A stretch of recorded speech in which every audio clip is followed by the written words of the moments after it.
So now we're going to talk about how you plant a container-grown tree. And you can see from the root ball that we have here that there are circling roots around the outside portion of the tree. And so we're concerned about those, and we're also concerned about what we call trunk girdling roots that may be in the interior of the root ball itself that we can't always see. And so because of that, we're going to do a little bit different management of the root ball.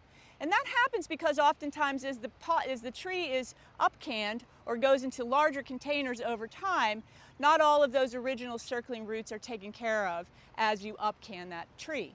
So what we're going to do is we're going to put it in the hole. We already know that the hole is the right depth. We've already measured it, and the right width, certainly again 2 to 3 times the size of the root ball itself. And so we're going to show you how we're going to manage those roots of the plant. And again, of course, you want to position it so that the tree has its best face forward. And what Tim is going to do, he's going to come in and shave off the outside portion of the root ball. And he's taken about 2 or so inches off, and that's really all you need to do to manage it. The really important part, of course, is having a sharp shovel. So if you can have your shovel sharpened, that's really an important point. Now that he has that managed, what we're going to do next is we're going to come in and we're actually going to slice the root ball. And the point of that is to eliminate any potential trunk girdling roots that might be a little bit deeper in the root ball itself. So I'm going to let Tim finish that off. And so the point of that is what we've allowed to happen is the roots are going to grow out horizontally from the root ball itself into the surrounding planting hole. And we're going to increase the contact of soil to roots. And that's really the key here. So you can see that we finished filling the hole back in, and we've created our watering berm as before. We're not going to re-demonstrate how you do staking, but you would do it very similarly to how we did it for the ball and burlap tree.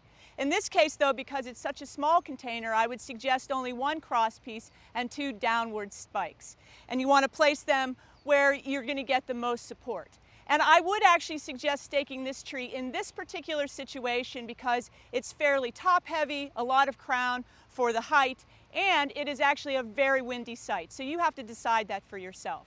The one thing I want to remind you of is you saw how hard we beat at that root ball, and it is a good thing to do. Don't be afraid to do that.